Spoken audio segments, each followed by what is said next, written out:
Hi everyone. This video will show you how to change database prices by a percentage. This feature is available for profiles and accessories, and it's meant to be used when you don't need complex rules to edit your prices, such as importing Excel files containing descriptions, colors, and discounts, but you just need to set quick variations by percentage.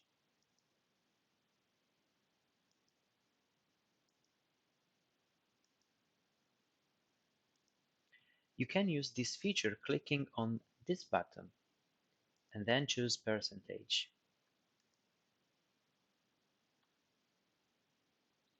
Once you set your value, even negative ones are allowed, you can choose to change it only for the selected item or the whole list displayed on the left.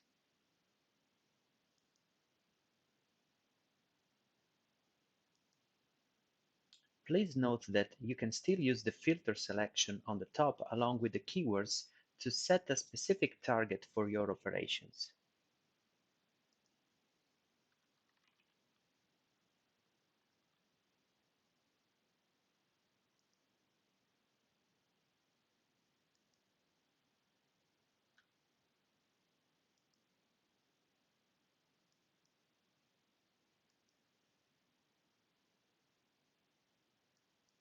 Thank you for your time and see you on the next video.